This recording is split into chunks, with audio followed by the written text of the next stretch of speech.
And my name is Prejean. I am a senior at the University of Dallas in Irving, Texas. I didn't say that last round, so now you know who I am. And today we're going to be talking about one of my favorite topics. My first favorite topic was the first round, which was dating, and about love and the vocation to love and how to call yourself to a higher standard when it comes to relationships.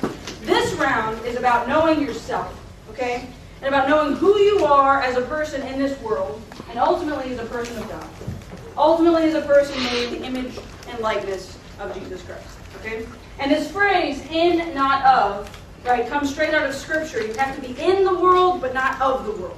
You have to be a person that exists in this day and age, in 2010, on September 11th, right? A person that goes to school with modern technology, a person that has a cell phone, that has a Facebook, or MySpace, is that still popular? No. Twitter, is that popular with you right now? Facebook, or just Facebook? Skype. A person that looks at the internet on a regular basis, right? And how do you take these modern things, how do you take this existence in this day and age and use it, ultimately, to glorify God, okay? Slight disclaimer, this is the first time in the history of my talks that I've ever used a PowerPoint presentation. And they gave me this fancy little thing that has a laser pointer. No, that's not the laser pointer. That's the laser pointer. I'm not going to use that, but if I accidentally hit it and I'm shining it in your eye, just yell, because it'll probably hurt you. Okay. So there's this phrase that we've all heard. I very distinctly remember my first day of college. I go to the University of Dallas in Irving. It's about 6.5 hours away. I didn't know very many people. And my orientation leader, who's the person that, like, you have like a small group when you go through orientation at UD, and they kind of show you the ropes, where to buy your books, how to set up your dorm rooms, all that kind of good stuff. I asked them, I was like, you could tell me one thing that you wish somebody had told you your freshman year, what would it be? And she said very simply, it's going to work. Okay, be yourself. Right? How many people have heard that before? Be yourself. Right? Just be yourself. Right? Be you. Do what you want to do. Be who you want to be. Believe what you want to believe. Just be yourself. Right? And it's a good piece of advice. It's something that we've heard a lot, but why have we heard it so many times? Right? Why does it make so much sense that people would say be yourself? Right? Why is it? I don't even know what you say. Why is it timeless? Right? Why is it something that people have said for a very, very long time? Right? Why does this concept of being yourself kind of ring true throughout the whole course of your life? Heard it since you were little. Just be yourself. Be unique. Be original, right? Okay. See? Oh, okay, that's all. Be your, see these fancy. All right. Be yourself, all right? We're going to take each word, point by point, we're going to explain it, okay? And the reason I have a PowerPoint is because there's a lot of complicated things to say about it, right? First of all, being. Okay, and this is where I get philosophical. And you're just going to have to deal with me for a second, so you're really excited about philosophy, okay? Be, right? What does it mean to be? You want to take a stab at it? What does it mean to be? Yes, sir? To exist. To exist, okay? Being is having an existence, right? Being a person, right? So you be, and you be, and you be, and you do, right? We all are, right? We all exist. We all have this tangible body, this physical thing that God has given us the gift of, and we exist. And that existence is a very specific I, right? We have it ourselves.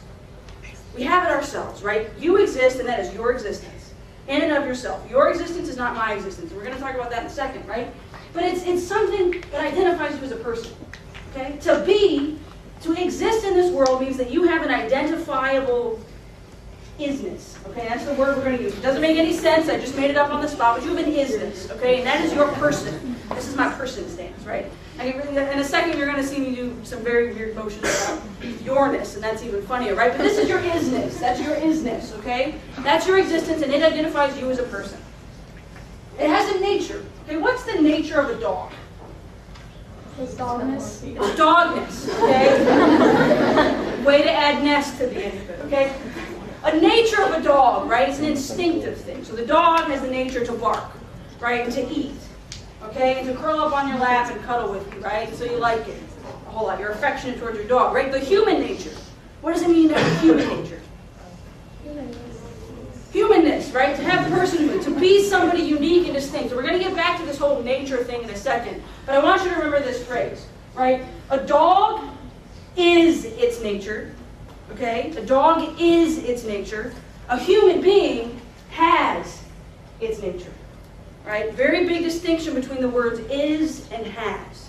Okay? A dog is its nature, a human being has its nature. I possess my existence, right? It is mine and mine alone. It has a life, right? Being an isness, being a person that has existence, means you have life, right? You're not dead, you're alive, okay? So what does all that mean?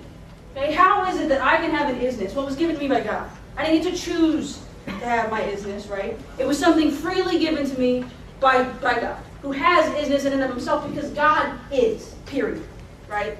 God is, period. Say it with me. God is. God is. Okay. 1, 2, 3. God is. Okay. God is. God encompasses all existence, right? He is isness. He's not just good. He is good, right? He doesn't just act loving. He is love, okay? So if for me to have an existence, if I have an I, okay, that I, that personhood was given to me by He who is all things. Does that make sense? I don't have personhood. I don't have my isness. I don't have my personal individual existence without God. Okay? He possesses it all. He has it all. And so if He has it all, He had to give it to me. Something that is mine and mine alone, He had to give it. Okay? Which brings us to the your, right? It's something identifiably possessed. Okay? If it's mine, like, okay, this is your Coke bottle, my friend, right? You can't actually have it. For this intents and purposes, right? That's His, and His alone, right? Your is a possessive word, right? It means that you have it, and you alone have it. So when we say that it is mine and not yours, we're going to apply it to the concept of isness, right? It is my isness, my existence. Isness sounds like, I don't know how to say the word business, right? My existence is mine and mine alone. It's not yours, right? Mine and mine alone. And it can only be given by the one who has it. So I can't give somebody else what is his, right? I can't say, you know what, I'm going to take this and I'm going to give it to her because it's yours, right? That's just out of context, out of character, right? You can't just take something somebody else's. It has to be given to you freely. Okay, now this is all going to make sense in a second. One could argue, okay, and I'm just going to read it straight off the board because I wrote it so clearly it makes sense. One could argue that since God is existence, right, since He is isness and gives existence, so I have my isness because He has it, He gave it to me. By His conscious choice, God chose to do that. He didn't have to do that. So if I have my isness given to me by God, who is isness, it's getting confusing, then He technically possesses everything, right? So He gave it to me, and then I can give it to somebody else, but He still has it because He's God, right? It was gift. That's the big word here. It was a gift. My being is mine only by virtue of the fact that He freely gave it to me, okay? Which leads us to the concept of self, all right? So we have to be, your, and now self, okay? And self and being have a lot to do with one another, okay? It's unique. Yourself is unique and distinct to you. You have, and here's the fun part, a unique distinctness. Okay, this is the motion for unique distinctness because it's a very distinct and unique motion. Right, so take your hand up, put it in this claw format, look around for a second. All right, shake it, say, I have a unique, hand motions have got to be included, unique distinctness. Okay, now let's go through again. Hands up. All right, shake it in the air, wave it around like you just don't care. Okay. 1, 2, 3. I have a unique distinction. All right. Bring it back. Bring it back. Okay. That unique distinctness, right? That unique distinctness is yours and yours alone. That's what it means to be a yourself. Right? To possess a self, to have a self, to exist in this world as possessing someone that has something unique and distinct, that is yours and yours alone, right? So Cody is not me, and I'm not Cody, right? You are not her, and she's not you, right? Nobody in this room is like the person sitting next to them. I mean, you have similarities, right? You're both people. All the guys in this room could be interchangeable because they're all guys, and all the girls could interchange because they're all girls, right? But at the end of the day, he is not like her, I am not like you, right? We each have a unique distinctness. Something that can only be ours and ours alone. The self I have is not the self you have, right? The self that is mine, yourself is not yourself. You with me? I know this kind of jumbles all together, right? And it's going to make sense in a second when we make it real and make it tangible, okay? But the selfness that we all have, that's unique and distinct to us, is a gift, right? You didn't just wake up one morning and say, oh, I have a self, right? Cool. I mean, if you come to that realization one day, that's awesome, and I'm very proud of you. And hopefully that day is tomorrow because you've now heard this talk, right? But God gave it to you from the beginning of time, okay? Listen out, check how cool this is, all right? Check it out. God, in his infinite existence, is like hanging out in heaven, okay? Floating on a cloud, stroking his beard. And he thinks to himself one day, you know what? I'm pretty cool because I'm God, right? I have, stay with me guys, I have my existence as God. I encompass all things. But you know what? I think I'm going to share that with the whole world. And I'm going to, oh, wait a second. I can't share it with the whole world. I haven't created the whole world, right? So what does God do? God creates the world. And in Genesis chapter 1, we get the creation story, right? We get the birds of the air, and the fish of the sea, and the zebras, and the giraffes, and all these awesome things. And then finally God thinks to himself, you know what? These animals are cool. I really like plants. And the sky is great. But I want something that's unique and distinct. I want something that has self. I want something that's made in my image and likeness. And so what does he do? What's the next part of the story? Adam, right? And out of the earth comes this guy.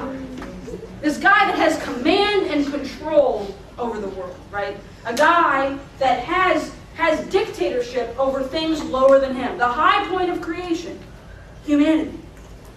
And then God looks at Adam and he says to himself, Adam, you seem lonely. What am I going to do? And so out of Adam's side, right, he creates Eve. He creates Eve, okay? So the first two people, made in, finish the sentence. Humanity is made in the blank and blank of God. And in likeness. You're good Catholics, right?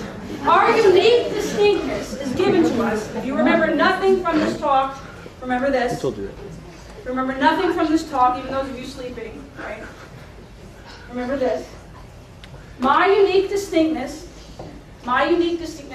is because I am made in the image and likeness of God.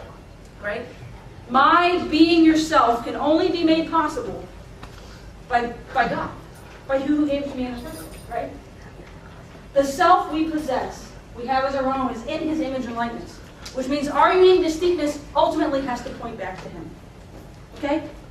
If I take who I am and I say I want to be myself, I am ultimately saying I want to love God. I want to love God because he let me be myself in the first place. You with me? That's the declarative statement that we have to say. Okay? Because you can't just have something. I don't think that's what's next. Right? When we say be yourself, this is what we mean.